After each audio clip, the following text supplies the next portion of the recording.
Right. So this is a really, really foundational topic that just, it gets me excited. So I really appreciate you guys showing up to learn a little bit about what has really been going on for hundreds of years. Safety engineering has been going on ever since the Romans got their hands on like really long range weapons and, they had to secure stuff. So I don't really like intro spiels very much, so I'll keep this short and just get into things. But the key message is like this series is really focused on how we're creating more and more powerful technologies than ever that can do both harm and good. And luckily for us, we have all of this history of making engineering applications safe so that we don't just have to reinvent the wheel from scratch when we start with safety engineering for AI, for biotech. We can reuse what we've already learned and apply it. And my focus here today is really to give you the principles. What can you think about? What questions can you ask yourself as you go about work with all the technologies that I'm sure you'll innovate with? So, spiel out of the way, there's just two parts to this presentation. One part is figuring out what is failing, what is going wrong, and the other part is how do we prevent that from happening? Because, that's what we want to do. So, first, if you care about definitions at all, just keep in mind that safety, it just means like preventing losses, whether it's economic, health, environmental, any kinds of losses.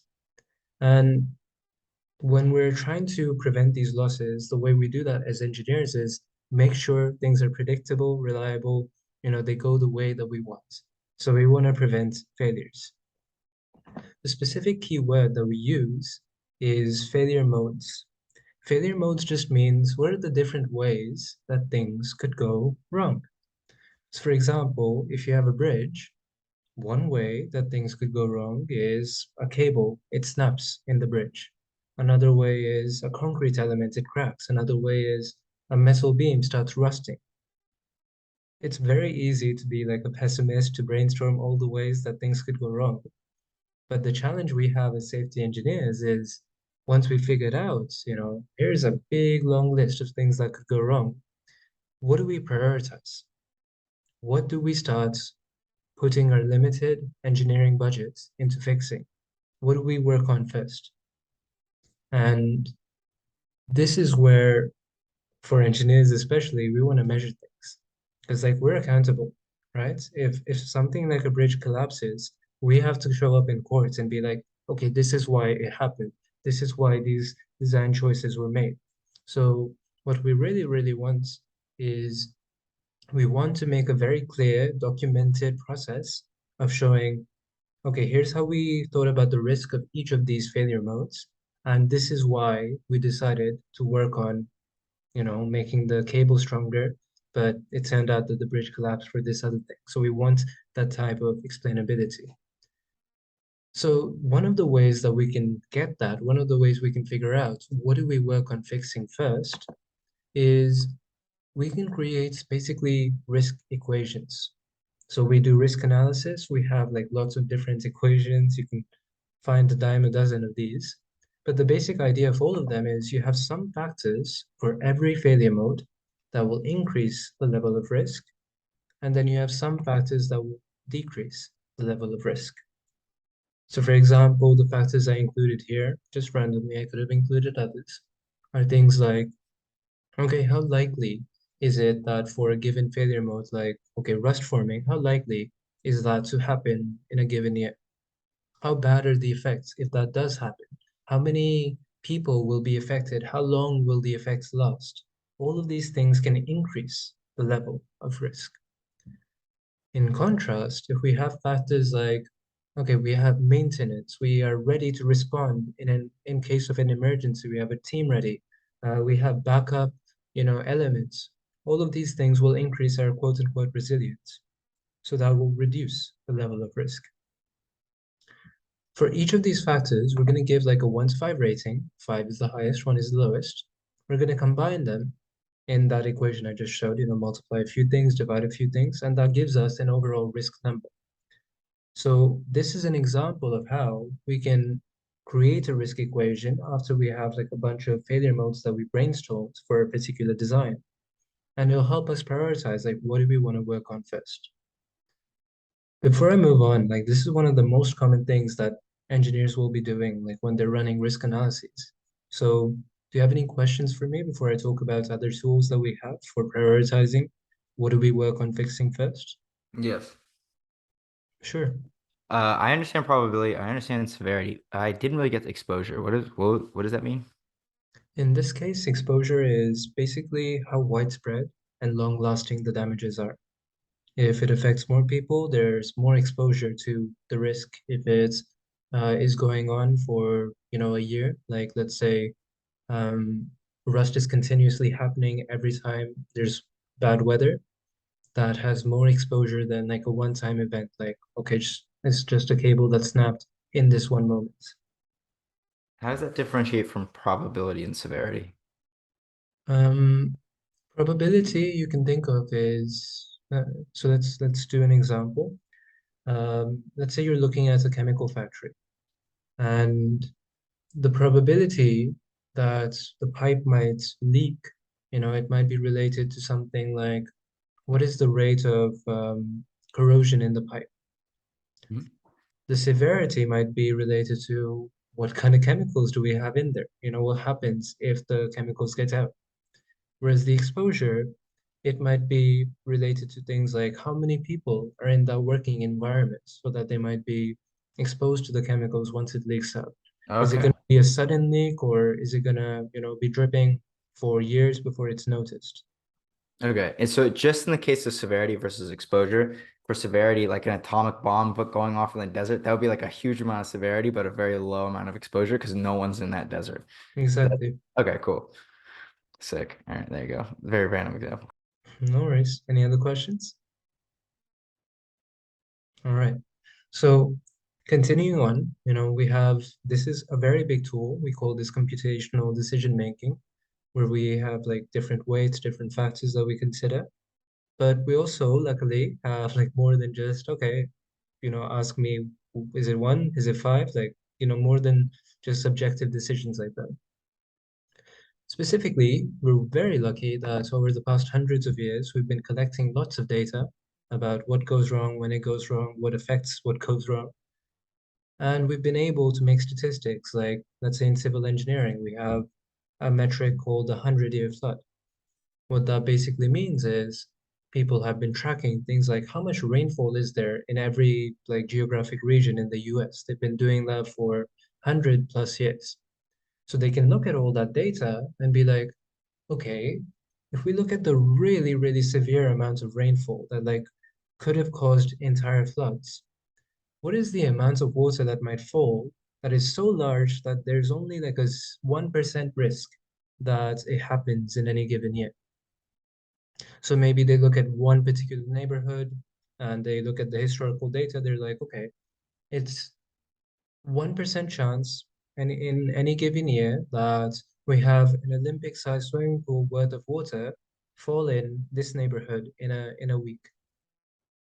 And they might decide like, okay, based on the historical data, that is like the quality that we need to design against.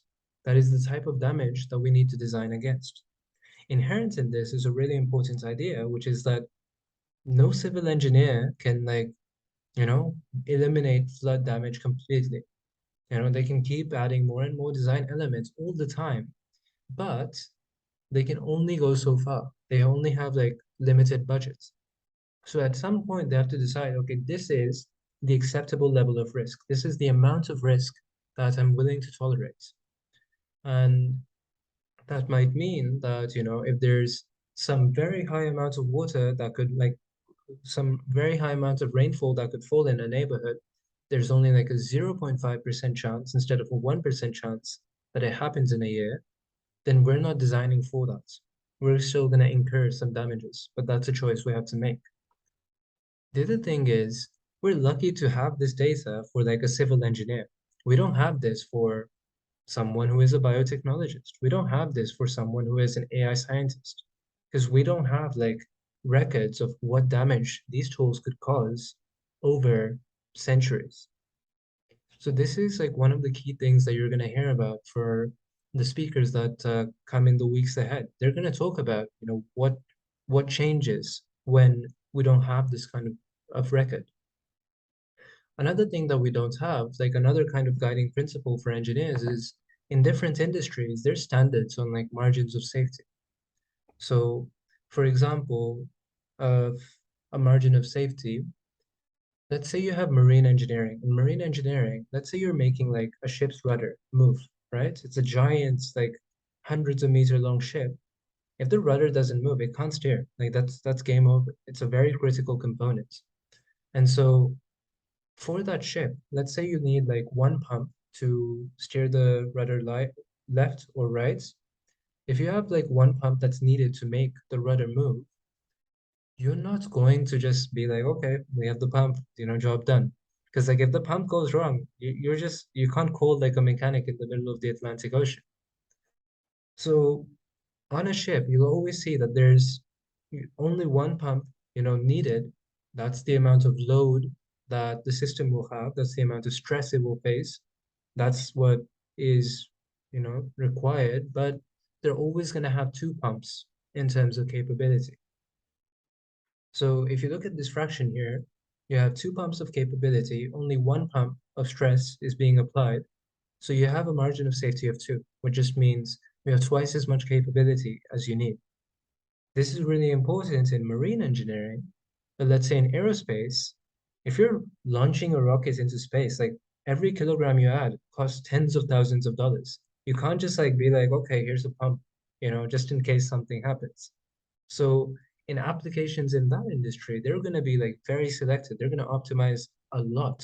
They might only have like a margin of safety of 1.3, which means there's 30% more capability for this material, for this component, for whatever, than what is required. So in all sorts of industries, we can use these standards, except, when we don't know what is required. You're going to see this theme coming up over and over again as we talk about these emerging technologies. And that's where those other, more subjective approaches of risk equations, that's where those become more important. I'm going to wrap up this first bit, this first half about how do we prioritize what we work on by just mentioning this idea that a lot of what we've seen in traditional safety engineering for buildings, for ships, for cars, whatever, a lot of it has been about things that we can predict, things that are expectable, reliable. We can reliably know that every year, given like some environmental conditions, this is how much rust will form on a given metal component. Because like that's been happening and studied for hundreds of years. So for things like that, we're good. We can just grab a hammer and get to work. We know what to fix, we know how to fix, we know the relative priorities of things. What we really need to worry about with my extremely technical screaming face emoji rating system is the stuff that is unsafe but unreliable. It might only happen like once every 100 years. It might never have happened before. We might never have seen an example like it before. A good example is the COVID-19 pandemic, right? The world, for most of people who have like lived experience, they've never witnessed anything at that scale. Even with the 1918 flu, you know, people didn't have as much globalization and as much interconnectedness as we did today. And so for a lot of the risks we're thinking about with emerging technologies, this is the category it falls in. You might have heard of like words or terms like black swans. This is what we need to worry about as safety engineers when it comes to these emerging technologies. With that being said, first half done, we've gotten through halfway. That was all about like, are what are we observing? What are the things we need to defend against? But the second half is going to be about how do we do that defense? I will quickly pause for questions if you have anything before I move on to that second part. Quick question. So, from that category of unreliable and unsafe, what are some of the key pressing problems that you think fall under that category? Mm. Well, if you're just looking for general examples, I could give you a From few. your perspective, based on what you've researched into, what do you think are some of the most pressing ones? From my perspective, it seems that one that's on the top of my mind right now is cybersecurity for critical infrastructure. So we're having like increasing digitization of things like water treatment facilities, for power grids, for vaccine supply chains. And we've already started to see that hackers are targeting these things. You know, there was a famous incident recently with the Colonial Pipeline in the US, where it was just shut down like for weeks. And there were entire parts of the US that, you know, they had a shortage of oil at the same time as like a lot of other global events. We really haven't seen things like this because for most people like alive today, the lifetimes that they have, things were not interconnected in that way. We did not have, you know, every giant infrastructure digitized in some way. And so we don't have a good track record of, you know, what could go wrong there. Other examples include bioweapons, which we're going to talk more about in 2 weeks. With bioweapons, the thing is that we've had like bioweapon programs in the past. We've had them going back hundreds of years, or 100 years. But the issue has been that to make a bioweapon, you don't just need something that is biologically dangerous, like a virus or a bacteria. You also need something that will safely allow that biological material to be delivered to a target. And even up until like the Cold War period, you know, the Soviet Union had like a program of 40,000 scientists working on developing these capabilities, but none were really majorly discovered. The reason being that it was very difficult to, you know, manipulate biology and control it in that way. What we're increasingly seeing now is that the tools that we have, they're becoming cheap, easy, fast, you know, small, undetectable to use. And so the fear is that the types of, you know, the most dangerous capabilities that could have been unlocked in the past, those can now suddenly be unlocked by anyone, not just, you know, the most advanced nation states. Now, I'm not gonna, you know, spread misinformation here. Um, there's plenty of barriers still to the risks like that. And our speaker in 2 weeks will talk a little bit more about things like that.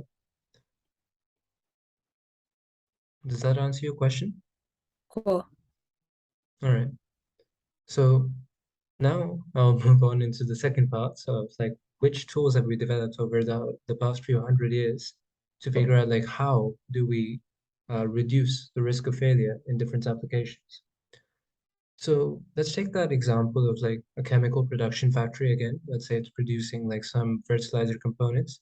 Um, in fact, the worst industrial disaster that we've ever had has been for a factory producing chemical fertilizer components. Like hundreds of thousands of people were permanently injured. Um, if you have, you know, a given failure mode like this, like that particular chemical, it could leak. It's going to have certain causes, like, okay, there's too much pressure, temperature in the chamber, so the gas is expanding, or the material just has a lot of wear and tear, so like, you know, it's ready to fracture. You could also have a lot of effects. So you have like those again losses we talked about, whether they're damages to the equipment, to the environment, to employees' health. When you do this, like when you link the causes and effects of a failure mode, you can see this thing looks like a bow tie. So this thing is called the bow tie model, and it gets us to reflect on a key question, which is, do we want to interfere with like dispersed parts? Do we want to make sure that even if we have high pressure, temperature, wear and tear in the equipment, that we don't end up with a chemical leak? Or do we want to interfere in the second half, where even if there is a chemical leak, we don't want it to damage the environment, to hurt the employees, etc. Where do you think is more effective? Like, actual question.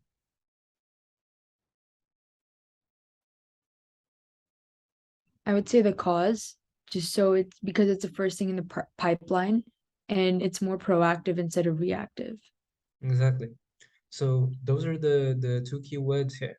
The implication of this diagram is that we want to be proactive about our safety instead of reactive. The reason is, well, think of it like literally graphically, right? If you have to deal with preventing, these first three things like wear and tear, high pressure, temperature from leading to a chemical leak, you have like three things to manage. If you're dealing with it after, you have to manage all of those to make sure it doesn't make the chemical leak worse. You have to work with like the chemical that has been leaked, and you have to start figuring out like where should people be, like how do we limit the chemical from entering the environments? How do we prevent other equipment from failing, like in a chain reaction? So it just makes our work harder. We have more work to do if we leave it till the last minute. So this is the key idea of what I'm going to talk about for basically uh, every tool that we've created to figure out how do we prevent these risks. They're always called like blank model. That's the key word for engineers. I don't really like model because like it feels vague to me, but the key idea is that each model is going to ask us to reflect on different questions or focus on different ways that the situation could go wrong so that we can figure out where do we intervene as engineers. So on this topic of like this first, proactive versus reactive question, we have a hierarchy of like solutions that we want to implement as engineers. The most effective thing we can do is just get rid of the failure mode. If we just get rid of the risky thing, then there is no way that it can fail. So for example, let's say the chemical, it's used for the methylation of nitrogenous something or the others, I don't know, chemistry. Um, you have like those chemicals for that purpose. What if you just got rid of that methylation step, right? What if you, instead of using like some synthetic, harmful, dangerous, hazardous chemical, what if you substituted it with a more organic compound, maybe something you get from composting? So if you get if you make these changes right in the design phase, right early, okay, you have to do these things early. It's very difficult to like, decide a month after all of your equipment has been installed, like, oh, we're gonna work with a new chemical. Let's just change up all the equipment. But if we do these things early, we think right from the get-go, what could go wrong here? How can we reduce the hazards? We just get rid of the risky parts. That makes our jobs much easier and much more cheap in the long run.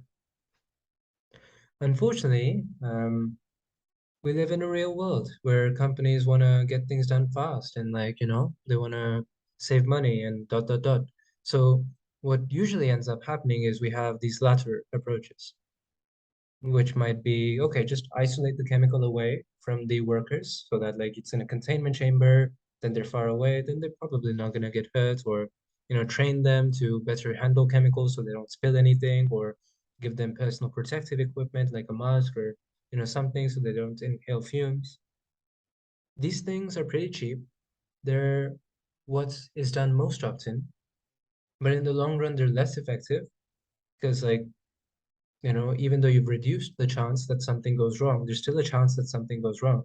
With the former, if you just don't have the toxic chemical, then you can't have that failure mode. With the latter, you still have the toxic chemical around, so something could go wrong. The other thing is it's also more expensive in the long run. If you think about these things like fertilizers, we're having more and more studies these days showing how they have like carcinogenic effects, how they're contributing to diseases like Alzheimer's in farmers, in late life. When we have enough evidence for this, and we will have enough evidence for this, those companies are going to be like sued like hell. Industry associations, there's going to be damage from consumers, like how they view the companies. All of this could have been avoided at the get-go. But, we live in a system that has safety and other factors as incentives. So we don't always make the optimal choice, unfortunately. The other thing to note though is like moving on to the next model, the other thing to note is that we don't ever like just do one of these things. You know, it's best that we start with elimination, but we often do a bunch of these steps. This is the idea of the Swiss cheese model, which is amusingly named, I suppose. The basic idea is that you have, you know, just like in real Swiss cheese, you have different layers of defenses. You have multiple layers of defenses against a threat, but different defenses have different weaknesses. They all have certain holes that certain failure modes can get through. In this case, you have like a cybersecurity example. And as you can see, you have like these different steps, but you have those red lines, which are like the failure modes that can get through. If at each level of your defenses, you have some key vulnerability that still leaves you open to something new going wrong, you know, some similar type of failure mode occurring.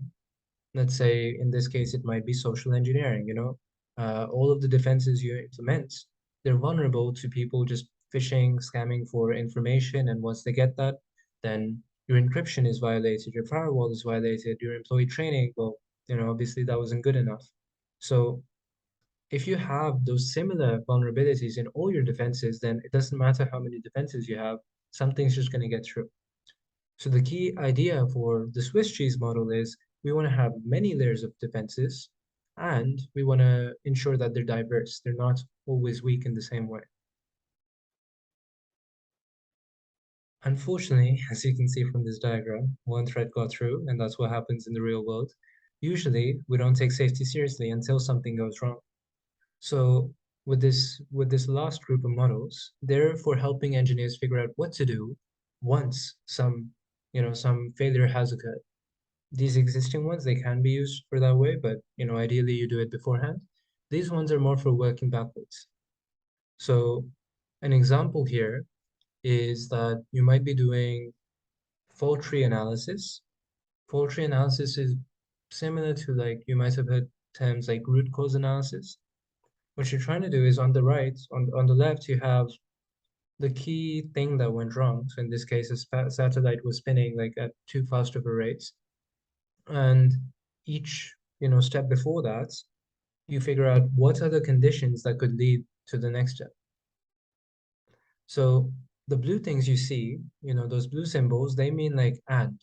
So basically, one condition and the other needs to be true for this to happen. So for example, to have the satellite spinning too fast, you need to have the ion thrusters have maximum ejection rate for their gas, and you need to have the arms of the satellite, the booms, folded in. And that's going to be like, you know, figure skater, you know, they tuck their arms in, spinning around. If you have both of those things happening, then you can get the second outcome. Whereas the green symbols, they're or. So it means like either one or the other thing could be happening, and then the next thing would happen. So for the gas to be released, then either the valve is stuck or the software that's controlling the valve opening and closing, it has a bug. Doing this, it lets engineers like logically track down, you know, from the initial thing that went wrong, how can we work backwards to what could be the potential causes? And then based on that, they can figure out, you know, what are likely things we need to investigate, what are likely things we need to change, etc., etc. Only issue is even like in this simple case, you can see I've had to like chop off the diagram. These things can get huge, especially as your systems grow in complexity, as there are more parts, then this is just not feasible anymore. If you do have like a simpler system though, then, you know, this is very common practice. You do this in the industry. And what you do is you combine it with the risk equations. So you have identified like here are the failure modes, here are the different process steps, like, you know, what could go wrong at each part of what the design is doing. You link that to the causes and the effects, and then you estimate a risk priority number, RPN. Just it's the same thing as we saw earlier. We figure out what is most likely to go on, what could be worst if it happened, what are we most likely to detect, And based on that, we prioritize what do we work on. This thing is called failure modes and effects analysis. It's like the most common tool that's used in industry today. But as you can see, this idea of what I talked about, it works in a simple case. It does not work when you have a big, giant, complex system. For example, let's take this pretty graph I made of transactions on a cryptocurrency network. So there are hundreds of people here. The people are sending each other some cryptocurrency, and there are like different clusters, as you can see. Some people, they often transact with each other, so they're like in similar colors. But the key idea is like, even with only a few hundred people on this transaction network, only with a few hundred people, imagine trying to figure out like, okay, one of them is a scammer, they sent fake money. How did they affect everyone else? This is not the same as like, oh, we have a satellite, right? Like with a satellite, okay, I can break it down into this part and this part and this part. With this, like, imagine trying to make a full tree for like, Bob did this and Sally did that. Like, it's gonna be huge. You're just not gonna want to do that. So this is increasingly like the real world. This is increasingly like the things that matter to us. Things like, how do diseases spread in a giant, globally connected world? How do AI systems, doing different functions interact with each other, as you have one algorithm here, one there, one there, one there. They all rely on each other. Imagine something like a fleet of autonomous vehicles, each one is communicating with the other, and the overall data is being sent to some traffic management platform, which is being sent to some city management platform. This is the future we're heading in, where everything is connected. Things are, giving feedback to each other. Like one person sends some person money, the other person sends money back. You have these properties that we can't really measure at an individual level. Like we can't really know just from someone's ID number, like, okay, what country do they live in? But when we associate, okay, this group of people, like they transact at this time zone frequently in this place, then we can figure out, we can deduce overall properties, emergent properties, we call them. These are the characteristics of complex systems. These are what the future is going to look like, because everything is becoming more connected. And in this case, the past 100 years of like what most people do, which is that thing I just mentioned, failure modes and effects analysis, it just does not work anymore. And this is like for a few hundred people on some like small blockchain network. What happens when you have, Ethereum? What happens when you have a bank trading with fiat currency? What happens when you have an entire global economy? We need to get models that scale better. So this is like the final part of the presentation where I talk to you about one of the most like recent emerging models. But this is also a really key point in terms of like you understanding the foundations. This is why traditional safety engineering will not scale to the emergent technologies we're going to be talking about. So before I, wrap up with what is latest and greatest in safety engineering, do you have any questions about the traditional models that we talked about? Yeah, first, just to wrap the idea correctly, you're saying that traditional models of engineering, meaning the one that you mentioned with the risk analysis equation Mm-hmm. and the margin of safety, that these models work in the sense that they allow us to assess whether what we're engineering, the technologies that we're building is safe and effective and can be used and applied. But you're saying that for emergent technologies that are coming up, these models and these equations and these algorithms won't be useful because of what exactly? Is it that the technology is just it's just too exponential, or what's the reason why it won't work? I know you sort of mentioned it with the blockchain, but in a more general sense for all technologies, why won't such equations work? Right. That's a good question. So it's not that they won't work. It's that they won't be complete. They won't be very thorough. The reason they won't be thorough is if you're trying to like, break down a process, into steps, how do you do that with an AI neural network? You don't know what's going on in the middle. If you're trying to figure out like what are the causes and effects, how do they relate? How do you break down like, okay, what thing started what other thing in this like mess? You can't really create these well-documented tables and like estimate, here's the probability, severity, etc., when you haven't gotten the data points yet. So this is like a combination of the different principles I've been talking about, where with complex systems, it's very hard to figure out the cause and effect and like make linear chains of this happened and that happened and that happened. With complex systems, you also have often you also have very unstable events, like things that might only happen once in a very long time, that might be rare, that we might not have seen before.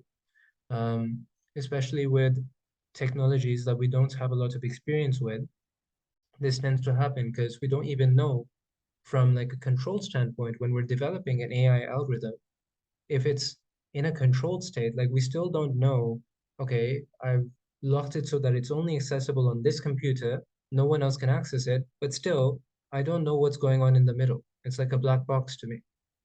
So because of this, like imagine the difficulties in trying to create a table like this for, okay, I have an autonomous drone. It was being run by an AI algorithm. It fired a weapon at a child.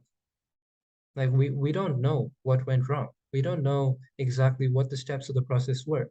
And we don't know how likely severe detectable that kind of thing is because we don't have past experience like that. You're gonna hear the speakers coming up talk more about this in detail, like for each technology that we talk about. But does that give you some idea? Yes, it does. But if we take, for instance, Palantir, right? Palantir Technologies, which is a sort of big data and like cybersecurity and all these other emerging technologies that come together to basically do a lot. Like they've done a lot in terms of crime and detect crime, fraud detection. Mm-hmm. So many different technologies because they're building AI systems that can figure and really sift through the bugs or the anomalies and the grand data that they sift through and assess and analyze. So if AI has that power to be able to assess, okay, this is an anomaly. This is among the big data sets, this isn't supposed to be here. I think AI could be that tool that would enable for these technologies to still be like for this risk analysis equations to still be enforced. Because if you think of it, like you just mentioned that, okay, for instance, a drone or whatever, and then the child, like how would the drone know to differentiate certain things and stuff? But I think if certain AI systems are developed to be able to, again, with reinforcement learning and certain algorithms to just learn from experience and stuff, they should be able to improve over time and pinpoint anomalies, bugs, and then solve for those bugs autonomously. What's your take So, on that? I'm not saying like any of what you're saying is wrong.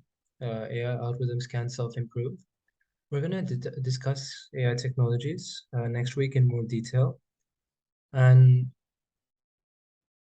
you'll see why having just, the AI algorithm self-improve is not enough in terms of how we run our societies. Because especially in those cases, like uh, I'll give you one direct example before we move on. In the case of like having autonomous weapons, by the way, that's not like hypothetical. We have drones with those capabilities right now. There are like legal conventions that establish that when something goes wrong for a weapon, there needs to be someone held responsible. So there are conventions that, okay, it's not the soldier, it's going to be the commander who issues the instruction. And yet, if we let AI self-regulate in that way, self-improve in that way, sure, it might be more safe, but we don't really know how to quantify how safe it is. We don't really know which conditions might cause it to behave unexpectedly. We don't really know what to do if something goes wrong. Who do we hold accountable? So there's more than just the performance of the system that we have to worry about. And I won't like comment too much about this right now, but We're gonna have an expert come in next week who's gonna talk to us more about these things. Sound good? Cool. So just to wrap up, in terms of, what is the latest and greatest in dealing with messes like these? Again, it's reflection questions, it's a way of thinking about things. The model that we have is something called the Systems-Theoretical Accidents Model and Process. Don't worry about what it means. STAMP. Okay, STAMP. We have STAMP. And the key idea in STAMP is that instead of trying to control like every individual component of the system, which we might do for like how does a car brake work, what we're instead doing is we're looking at overall the state of the group of things. So system just means a group of things. We might be able to observe things like, okay, this is a transaction network. How many transactions are there per month? How many new users are added every month? Who transacts with who in terms of like groups, in terms of geographies, in terms of countries? And we can like monitor this kind of information over time. We can get feedback to know when there is some unexpected change. For example, let's say suddenly this green cluster over here stops interacting at all with the purple cluster. What happened? Something's off. Maybe the thing that's off is like you have sanctions between countries now. So when we get, this feedback from the system in whatever state it's in, we'll have like a range of states that we want the system to be in. Okay, so like a range of states where everything's fine. And we'll have a range of states where everything's not fine. So instead of trying to like break it down level by level, I will control every aspect of the system, which is what we often do with like, when we're making like a car's brakes, for example. What we're doing here is that we just look at the overall states. If it's going in a direction we don't like, we'll start making some changes to try and like get the state back to the range of states that we want. For example, in this case, it might be, okay, let's change the interest rates to change like lending and borrowing activity. Let's change the currency supply in terms of like how much cash is available to people. Let's try sanctions, tariffs, these different options. In this case, it's an economic system, but it can be any system. And the key idea is just that we're getting feedback from like whatever state that's in. If it goes into a state we don't like, we start making changes overall until we get back to the state we do like. So it's a lot more like loose of a way of controlling what's happening. The key parts that I'd want you to notice is that the changes we're making, they're not just like technological changes. We're not just saying like, okay, we have a problem with these transactions, okay? These transactions that used to be happening, they're no longer happening. We don't just think, okay, what could lead to that? Maybe the server's down, maybe the backend response system that's like authenticating the user, maybe that's down. We're thinking about everything. We're thinking about the technology and the politics and the society. We're thinking about all of these different factors. And this is the key part, okay? This is the most important part. We have now the future of safety engineering being a socio-technological future. In the massive diagram that, you previewed, this little box, on the bottom, this is what we usually think of with these traditional analyses. We think of, okay, which parts are involved? What are the sensors? What are the motors? What's the physics of what's going on? We think about the human operators, right? Oh, okay, why did this go wrong? This person pressed the wrong button. But the question we have to ask is, why did that person press the wrong button? We could keep going back. Well, they weren't trained enough by the management. Why weren't they trained enough by the management? Well, the company leaders, they had like a poor safety budget, so there was no more money left over for training.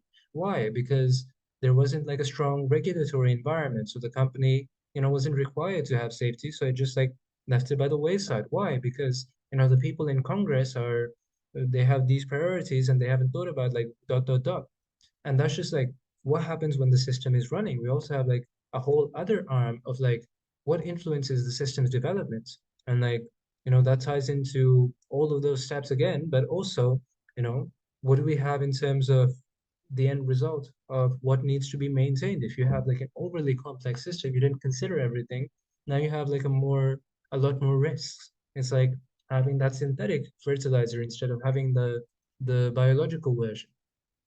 What you see here is that we have like an entire field of engineers that is used to thinking inside this box. And that is what we are training in like most universities today. Most people, like the state of the art for them is FMEA, for failure modes and effects and analysis, like that table you saw earlier. What we need to be thinking about is this huge thing. We need engineers to start thinking about the politics of the situation, of the economic factors, of the uh, so of the security culture at the company, of the exact procedures, protocols that are being followed by the hiring managers. What kind of talents, what kind of people do we work with? So this is what I present to you as the future of safety engineering. It's not going to be sufficient for us to just think about the technology. We're going to have to start thinking bigger. We're going to have to start thinking more holistically, especially as we work with these increasingly complicated technologies that are becoming increasingly connected and widespread. And so if we start to get beyond like this narrow box to this more holistic view, that is what I present to you is so cool about safety engineering. That is what could enable a safer future. So with that being said, that is, how we measure what could go wrong and how we could prevent what could go wrong, why that might not be adequate given the increasing technological risks we have. Do you have any questions in the last 10 minutes before we wrap up?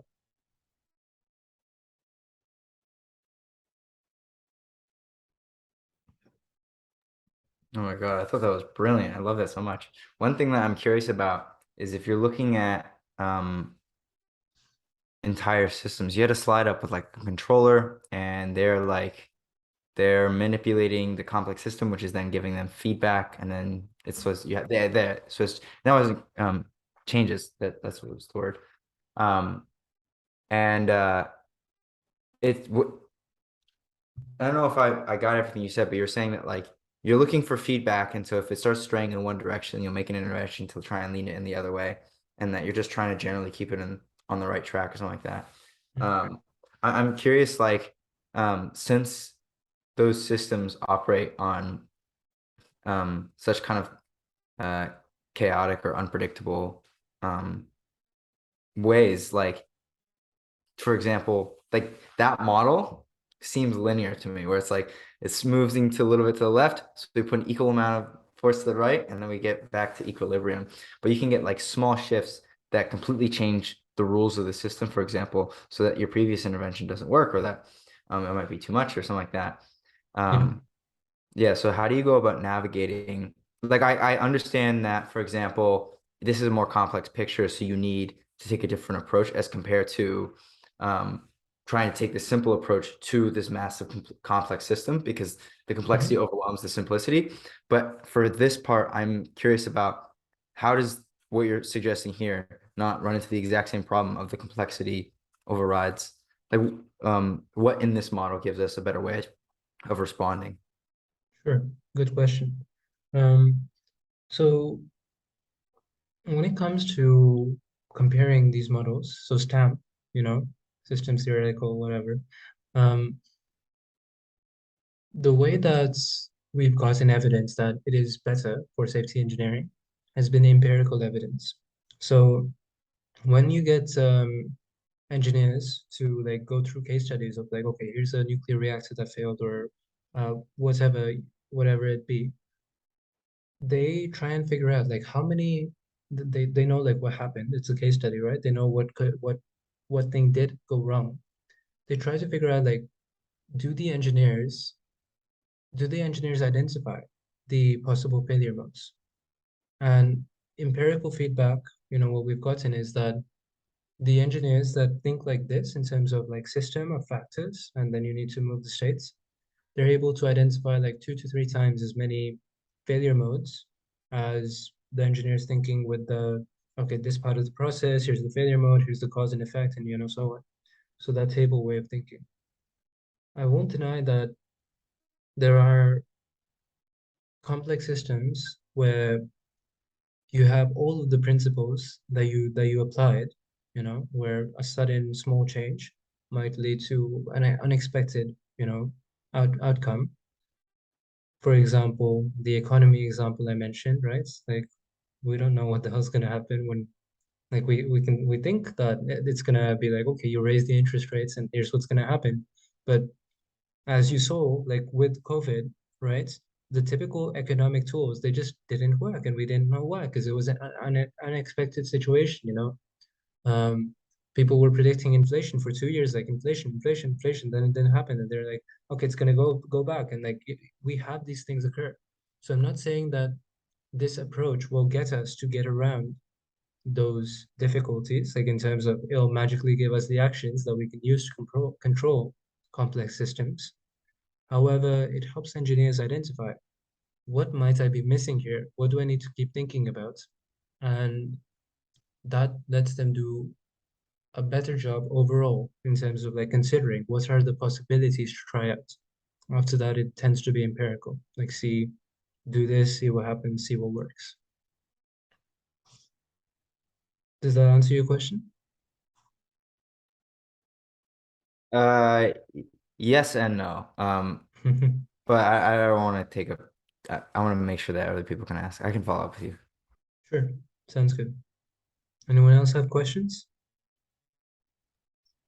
Yeah, so for the algorithm that you mentioned, or yeah, the equation, risk analysis equation and margin of safety equation, what are other equations used to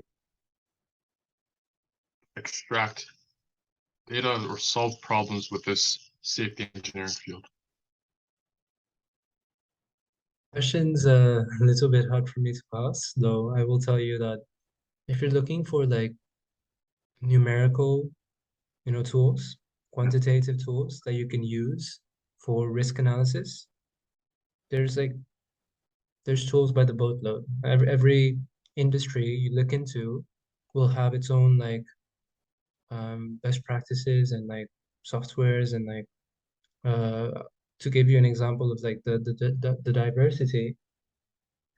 Let's say you even use something like a 3D design platform.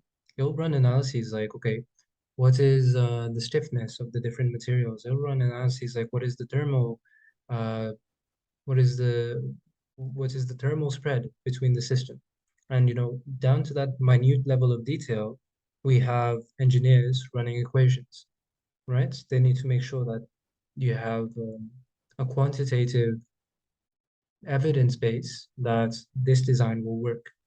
To the opposite end of the spectrum, all the way to the risk insurance companies, a lot of them these days, they're just using like black box models like AI, or at the very least, like statistical approaches.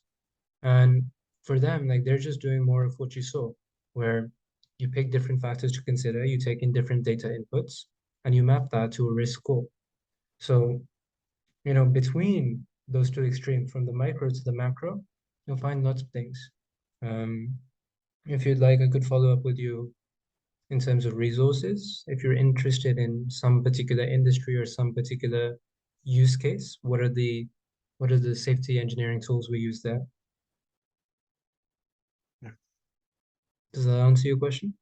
Yeah, it answers, but like certain resources as well. As you did mention, like, you do know resources. I could follow you up on that as well. Sure, message me.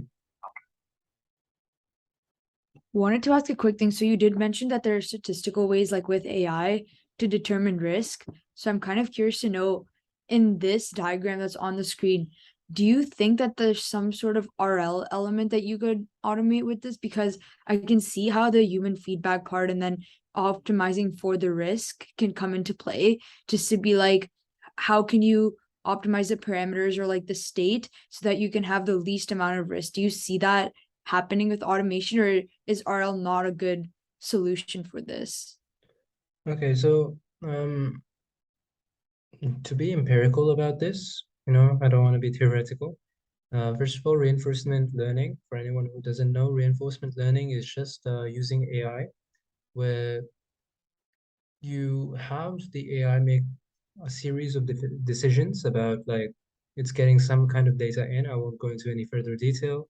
and it can take actions to modify what's going on around it. So the empirical evidence right now is that it's very ineffective. It's very computationally expensive. It's very poor on like the benchmarks that we have for the performance of reinforcement learning. We don't have like a lot of ways to scale. We don't have like huge improvements in terms of the performance like we see in deep learning.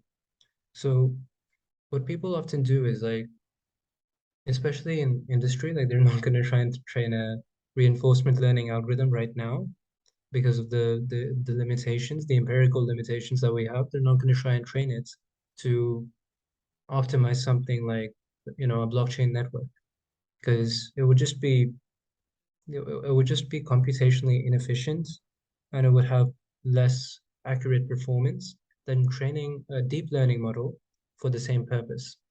And you could train a deep learning model for the same purpose, right? Like you can reformulate the problem so that it doesn't require you to make a series of sequential decisions, get information from the environment and so on. You could reformulate the problem into one that is suitable for deep learning. That said, this is not a talk about AI, so I'm not going to dive into more details than that right now. So feel free to ask the speaker that we have next week about like the exact, you know, here's what model came out, here's which approaches are common in reinforcement learning versus deep learning, and why these ones won't scale. Sure. Thanks. So with that being said, we're at the hour, so I'm going to stop recording here.